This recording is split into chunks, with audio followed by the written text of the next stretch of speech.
ಓಂ ಸಾಯಿರಾಮ್. ಶುಭೋದಯ ನನ್ನ ಮಗುವೆ.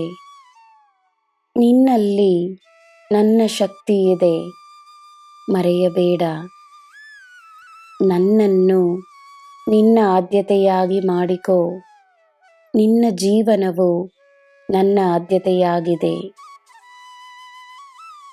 ನಾನಿಲ್ಲದ ಸ್ಥಳವೇ ಇಲ್ಲ. ಸಾಯಿ ಎಂದು ನೀನು ಒಮ್ಮೆ ಕರೆದರೆ ಸಾಕು, ಅದೇ ಕ್ಷಣ ನಾನು ನಿನ್ನೊಡನೆಯೇ ಇರುತ್ತೇನೆ. ನಿನಗಿಷ್ಟವಾಗಿರುವುದು ನನಗೂ ಇಷ್ಟವೇ. ನಿನ್ನ ಸುತ್ತ ನಡೆಯುತ್ತಿರುವುದು ಏನೇ ಆಗಿರಲಿ, ತನ್ನ ಮೇಲೆ ಗಮನವನ್ನು ವಹಿಸು. ಒಳ್ಳೆಯದೇ ಆಗುತ್ತದೆ ಎಂದು ನಂಬು. ನಿನ್ನ ದಿನ ಶುಭವಾಗಿರಲಿ. ಸರ್ವಂ ಸಾಯಿಮಯಂ. ಜೈ ಸಾಯಿರಾಮ್.